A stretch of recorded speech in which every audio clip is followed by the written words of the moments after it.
Alright guys, making a quick video here for some LED palm grip handles. I'd like to give a shout out first to Brian Perez for the inspiration to actually find a pair that was light enough to be functional as well as durable for spinning, and also Digit from Poi Hardware, who was the one that suggested these lights, and they're so far the best thing I could find. So cover materials you need. First thing you'll need is a palm grip from Lantern Smith. You can either use the glow or non-glow. I'll show at the end of this video how one looks in a white. They both look really good. The glow is about 6 grams heavier at 28 grams, and then the non-glow are 22. So if you're looking to save weight, then that's an option. The tether I'm using in this is a 6mm or 1/4 inch bondage rope. Does not need to be this particular one, but for video's sake, that's what I'm using, so that's what I suggest. And as far as the light goes, it is a Night Eyes Spotlit LED. This one I bought at Home Depot. They sell them online. They're around $6 per light, and it takes 2 of them to make a pair of 2, and they're pretty easy to find online, so wherever you get them is pretty much up to you. They have 20-hour battery life, as well as they take 2 CR 2016 batteries, which are really cheap. There's a lot of other products that use that, so these are all good things. And as far as the washer goes, it's a number 10 flat washer. You'll see what I'll do with that here in a second, but these can be found at Home Depot. They're stainless, so no need to worry about corrosion. And that's it for as far as materials. As far as tools you go, one butane torch. I guess you can get away with a lighter, but butane torch just gets the heat that much better. A small flat tip screwdriver. Just make sure, I guess the big thing here is that they're not too sharp, and then that they're shorter, so it gives you a little bit better control over it rather than a long screwdriver. Next thing I'll suggest too is just a clean workspace. You don't want anything that's too cluttered, where if you drop one of these LED lights, and then it could possibly get lost. And then a strong pair of hands, or you could substitute a weak pair if you have to. Alright, on to making the actual LED. But first I'll just do a quick disclaimer, is that I'm not responsible for any damage to your handles or your lights if something happens while modifying them. I will point out though, with the lights, something important, that the bulb itself has the diode where it goes all the way to the end, so I don't recommend trying to sand them down any further. They don't need it, but if you do attempt it, it's going to damage the light and make it unusable.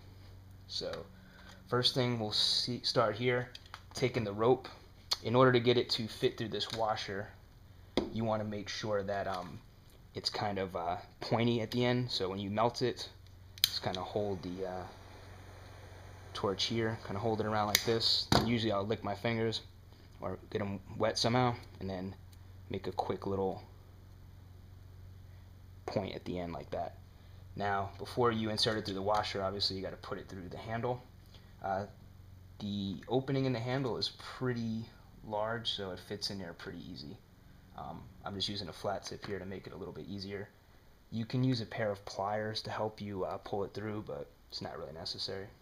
Okay, step 1 is done. Step 2, you want to push the rope through the washer, and then by making it like a nice little spear shape right there, it goes on very easily, as you can see. Alright, and the main reason I'm using this washer here is with this 1/4 inch rope, it can pull itself through the opening in the palm without it. So having this here to reinforce it pretty much guarantees that it won't come out. Step 3 here, take the torch.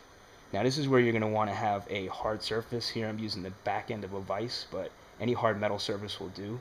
So you're going to want to melt the end of this here evenly, kind of give it a little rotation like that. Once it gets nice and hot, you're going to take it, put it down here, and mushroom it, kind of twisting it back and forth as well as pressing down. And with the washer on top, it helps give it a nice flat shape like that. So I mean, this is super strong. I won't be able to pull this through. So it gives you that part of the handle right there. This right here is probably the most secure way of doing this without tying a knot. If you tie a knot, it's going to be too large to have the LED actually work in here. So this gives you ample room. All right, put that aside for now. The light is next. This is a red one. This one I have yet to open, so just to kind of give you the best demo of how to actually start from scratch. Once again, using a flat tip screwdriver, just kind of carefully pop off the top of the light, just kind of wiggling it back and forth. To get the battery, or rather the module out, just kind of grab hold of it with your fingernails, pull it out, and finally, the easiest part, you just pop it right in. You hit it once here in the bottom, just simply press it in to have a steady light. Hit it again for a blinking light, and then one more time to turn it off. So it's got a few modes. Extremely clean design, fits in there very snug. I don't really see any way that could pop out through normal spinning, but what I'm suggest doing, and I'm probably going to do it this one myself, as you can see, it's hard for me to even get it out, is to put a dab of hot glue, most likely here and here, and put it in the handle. There's one of two things. One, it just keeps it in there really nice and secure, so there's absolutely zero way it'll pop out. And two, it provides a little bit extra bit of a buffer for any type of like rattles if it's dropped. And the good thing with palms is hot glue is super easy to remove. So I've actually had these glued before, and as you can see, they're pretty much, fresh. So it's not something that's hard to do. With a 20-hour battery life, it's definitely worth it. So battery's simple to change. Just slide them out right here. They pop out. Pop 2 new ones in. So lastly, I'll show you.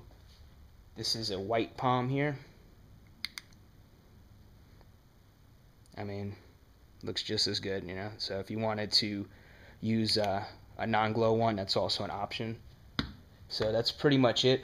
Last thing I'll say is if you like this video, visit my company's page. It's Need to Burn, or our website, needtoburn.com. We make some of the best fire props out there. It's just myself and my best friend Jason. We've been doing it for a while. We're based out of Florida, so hope you guys enjoyed this tutorial. If you got any questions, you could reach out to me, but it's pretty simple.